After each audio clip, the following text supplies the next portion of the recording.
we're officially 1 year on from when Donald Trump was inaugurated a second time. So it's hard to believe what's happened in that time in terms of what he's dismantled, disbanded, introduced, changed. I mean, take your pick. But how would you describe the first 12 months, Michael?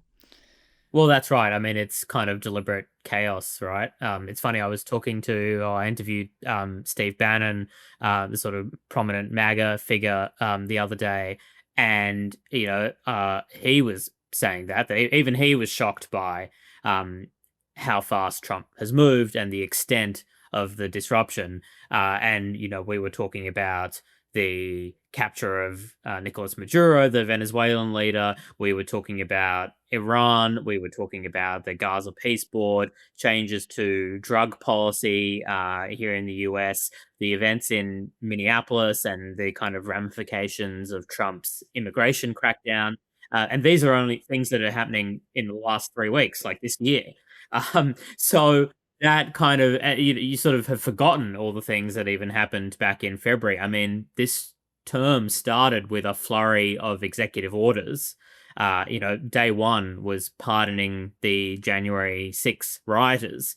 You sort of almost forget about that now, except some of them have signed up to ICE and are now enforcing immigration law on the streets of big cities. So it kind of comes full circle. But domestically on the global stage, it has just been one thing after the other. And as Bannon, was explicit about, this is partly because, they want to change the country after 4 years of Biden. And, fair enough, it's a new government. When you change the government, you change the country. But also that this was part of a deliberate strategy to, as they say, flood the zone, to on the system so that there will be so much change, so much chaos that the institutions like the media, like the judiciary, just can't keep up.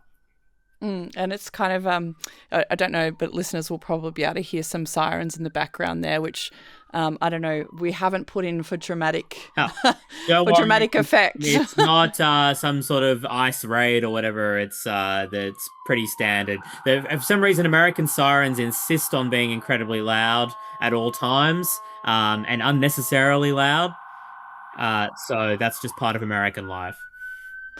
We might take a pause for a second while it shoots right past. All the changes that have happened in the first year, or the second year, if you like, because it is his second time as president. Is this completely unprecedented for a president? Have we ever seen a president in US history change so much so quickly? Oh, not really. I mean, you could make the case that FDR was a big reforming president. Ronald Reagan was a big reforming president. They call it the Reagan Revolution in the 1980s, but no one has kind of done this much this quickly. And also, in such a deliberate way by expanding the personal power of the president. Other presidents have sought to change the country, but Trump has done it in a particular way where he is expanding what the office is capable of, and in many ways rendering the Congress irrelevant. The judiciary arguably has given him a harder time, and we've seen a lot of his policy changes kind of held up in the courts or blocked in the courts, but then they sometimes get overturned by a higher court, and he's got a Supreme Court that has a conservative supermajority that has, when cases eventually make their way to the Supreme Court, has, ruled pretty often in his favor, including on these big questions about Article 2 of the Constitution, which deals with the extent of presidential power. So again, you're seeing a very deliberate effort to sort of use that part of the Constitution to make Trump not only the commander-in-chief, but the chief magistrate, the chief legal officer, the CEO of the country, as Steve Bannon put it, and really, rule with an iron fist almost. And something that kind of typifies the Trump presidency, the last 12 months has been the tariffs, right? Which is the method that he's used in this first year in order to force nations to bend to his will. So tell us a little bit about that. Yeah, I mean that's his number one economic policy, right? And it's kind of a foreign policy as well. It's a for all purposes policy. At home, the tariffs are designed to sort of bring back domestic manufacturing. This idea that there's going to be another golden age of American manufacturing, that companies are not going to want to pay these tariffs, so they're going to move jobs back to the US and they're going to invest trillions of dollars in the United States. And then in the foreign policy sense, he's using these tariffs to basically bully other countries using the power of the American market. And we've seen that just this week with Greenland. So, unless Denmark and all these other European countries do what I want and give us Greenland,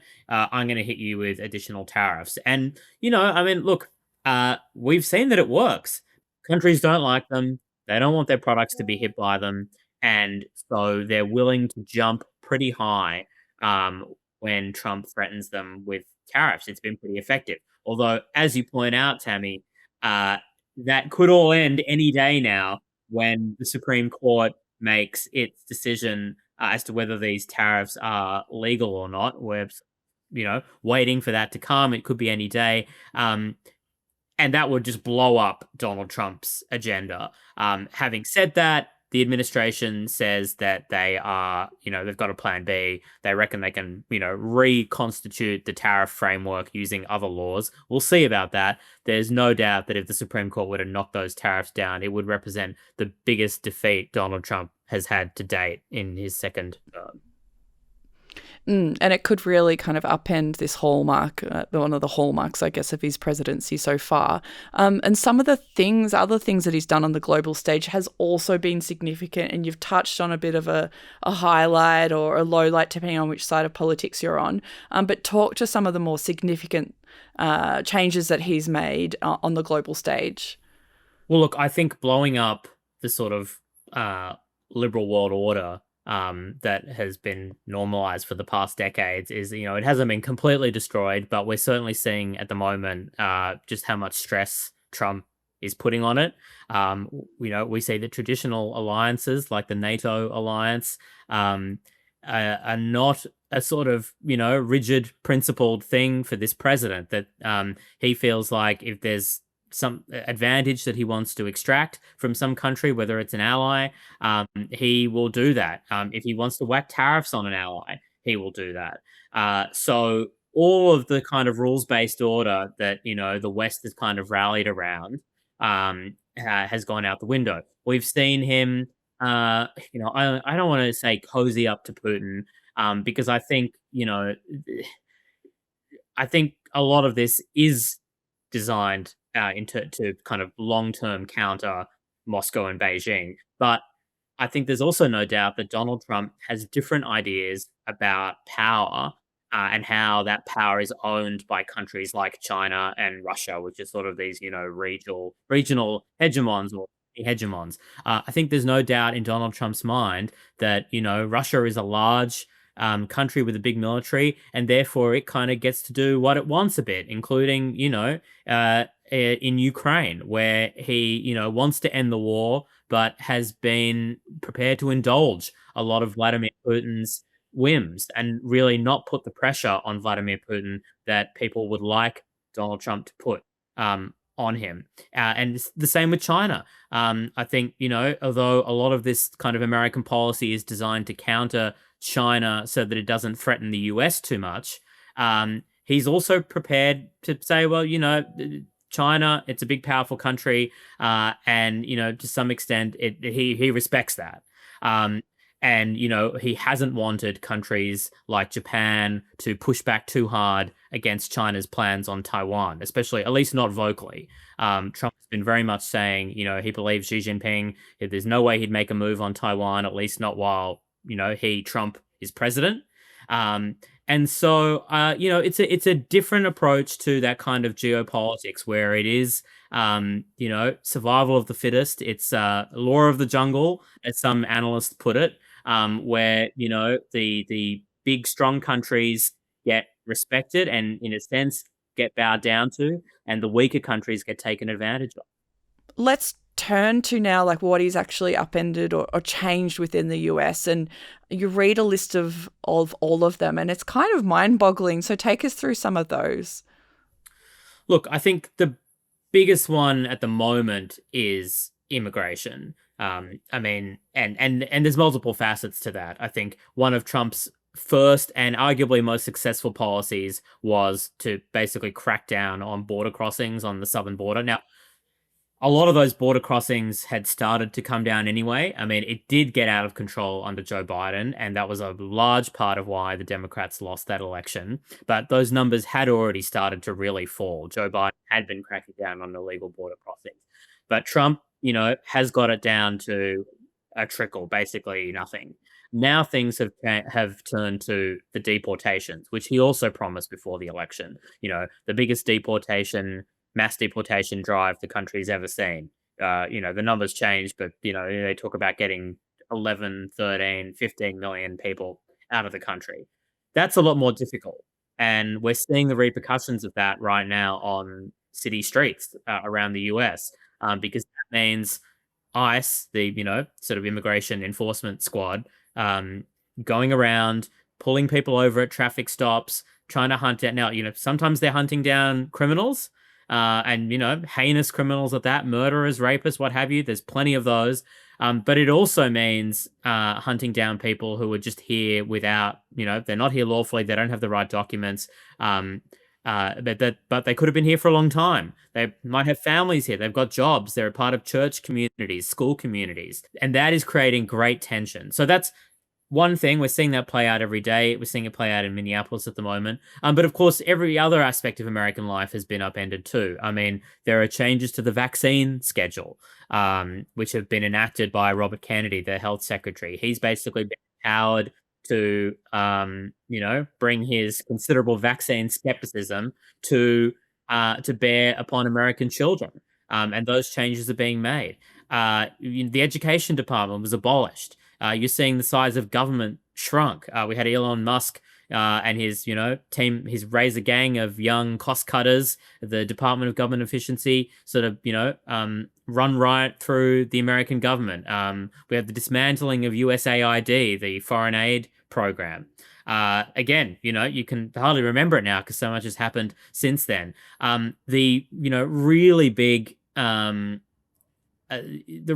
consequences for transgender people in the US, who, the administration now says don't exist. They do not believe that there is such thing as a transgender person. They say that there are only two sexes, male and female. And that policy is now being reflected through, every aspect of American life, whether it's sports or whether it's in the military, no longer allowed to serve, being kicked out of the military. So these are massive changes, and no part of American life is untouched by them. Do you think he still has the support of Americans given all these changes? Do people feel like this is the mandate that they gave him, or are these kind of critical things that have occurred? Particularly, I'm thinking of the shooting of Renee Good by an ICE officer recently. Has that changed the level of support for Trump? Well, it's interesting. Trump's level of support generally has come down a lot. Now, it did not start from the highest point of, most presidents, because he's a known entity, right? You're not getting that kind of honeymoon that a new president would get. He's back for his second term. So it didn't start that high, and it's come down a lot. I think his approval rating was higher on the immigration issue when you kind of ask people, what kind of job do you think the president's doing on these issues? But it too has fallen into negative territory. And that has correlated basically with ICE kind of moving on from, arresting the criminals to, detaining people on farms and at car washes and, those sort of everyday people who are not criminals. People don't really like that. They seem to think that he's going too far and that ICE is going too far with its methods now. We could kind of talk, when we talk about the level of support, it brings me to the great story that you did have this week, and you mentioned him before, Steve Bannon, MAGA loyalist. So can you just tell listeners who Steve Bannon is and the level of influence he still has? So Steve Bannon he was a very important White House strategist. He was Trump's chief strategist in the first term. He's he would call himself the ultra MAGA right. He's a nationalist, and very much on that hard right end of the MAGA kind of cohort. He even went to prison rather than testify about the January 6 riots before Congress. He did not get rewarded with another White House job in this term. So, look, it's a bit unclear how close he is to Trump these days. He says he still, talks with Trump. And then he, of course, has kind of external influence in the MAGA ecosystem through his very popular podcast, War Room, where he sort of, I think his role is to kind of shape the MAGA discourse, right? And to extend the Overton window of what's acceptable. Arguably he's helped do that over not just the last year, but the last 4 years, where he's been one of those kind of thought leaders in terms of, when Trump gets back in, what do we want to do? We want to flood the zone. We want to totally change the joint. And you're seeing part of his agenda now, being enacted by the president. So, yes, he's not in the inner circle anymore, but he retains relevance. And he told you, he's told you something kind of quite significant in your interview with him. What did he say, Michael? Look, he's been banging this drum for a while on his podcast that, Donald Trump is going to run again in 2028. And that Bannon, he says he's working on a legal strategy. He's doing a book with Alan Dershowitz, which apparently is going to lay out how legally this could be possible. That, they think they can, to quote Bannon, drive a Mack truck through the 22nd Amendment of the Constitution, which is the bit that prevents someone being elected president more than twice. And so when you have him saying that and apparently making moves to kind of come up with a legal justification, that's significant. And, who knows what's going to happen in the next 2 or 3 years. So at the same time, Trump has kind of played it down more recently. Earlier on, he was saying, yeah, I've got people looking at, how we might do it. He's more lately been saying, I think the Constitution's pretty clear. I can't do it, which is a shame. I think he likes to kind of troll a bit, Trump. But, we thought Greenland might have been trolling early last year, and now it's kind of become real. So you just never know with these things. And that's why I think it's important to keep an eye on it. Well, if the first is anything to go by, then a lot could change and a lot could happen between now and 2028. So thank you, Michael, for joining us on the Morning Edition. Not a problem. Thank you.